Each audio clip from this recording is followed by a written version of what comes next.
clic, c'est parti.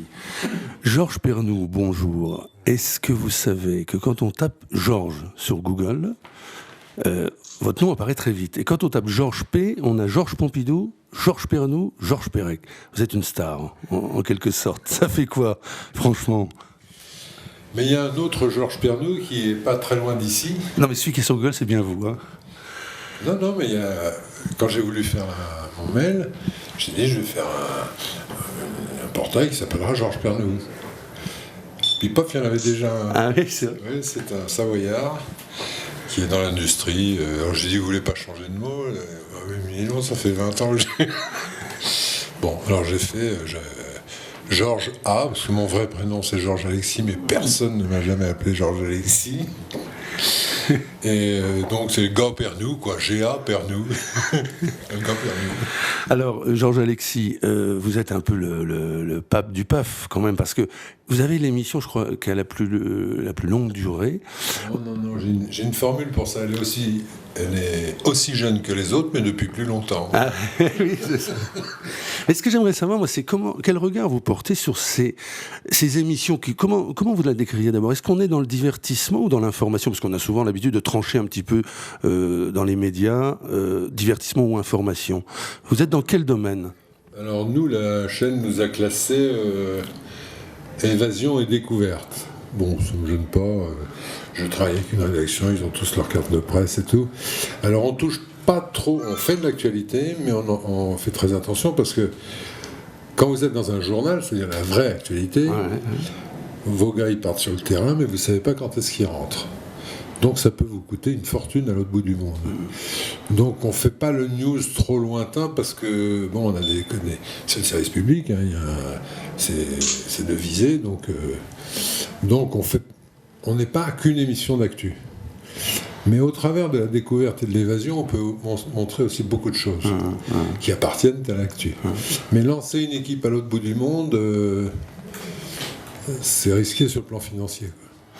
Est-ce que vous pouvez m'expliquer, on dit aujourd'hui que les gens sont plutôt renfermés, et en fait toutes ces émissions, alors il y a la vôtre évidemment, je pense aussi à Faut pas rêver, je pense aussi à J'irai dormir chez vous par exemple, où les gens ont besoin d'aller découvrir des nouveaux horizons.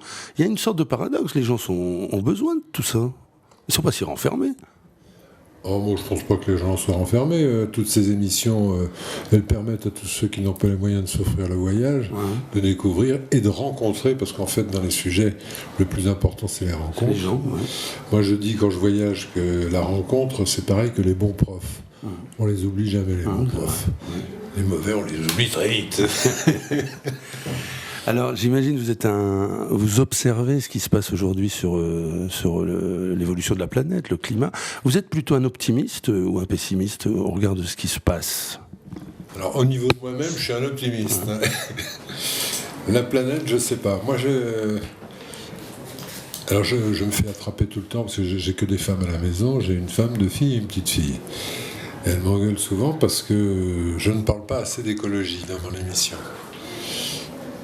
Et je réponds toujours la même chose. Moi, ça m'embête de me servir de la télé pour être militant. Parce que la télé, c'est à double tranchant. Ou vous comprenez bien ce qu'on vous explique, ou vous le comprenez mal, parce que peut-être on a mal expliqué. Et puis quand même, pour être un militant, il faut regarder Nicolas Hulot, il a bossé quand même pour en arriver là. Alors moi je suis peut-être un bosseur, mais je suis pas scientifique, je rencontre des scientifiques, donc distiller leurs propos, ça ne me dérange pas. Mais moi, me mettre à faire du scientifique, bon, je trouve que c'est pas normal. Oui, mais en tant qu'observateur, vous regardez... Je veux dire, si on me laissait 10 minutes à la conférence internationale qui aura lieu à Paris, je monterai à la tribune pour dire, moi j'ai un moyen très simple pour que dans 15 ans on ait réglé tout le problème. Donc ils vont me dire, qu'est-ce que c'est? Il faut faire rentrer l'écologie à l'école. Parce que moi j'ai une petite fille qui est grande comme ça, qui a 11 ans. Putain, des fois elle me dit des trucs. Alors déjà quand j'allume une cigarette, elle me dit non, c'est pas possible, il faut que tu l'éteignes. Donc je me dis que si on fait rentrer à l'école très tôt tout ce que nous disent les scientifiques, dans 15 ans, tout le monde... et pour tous ces pays qui seront là, rajouter un petit quart d'heure par semaine à l'école, ça ne doit pas coûter des millions.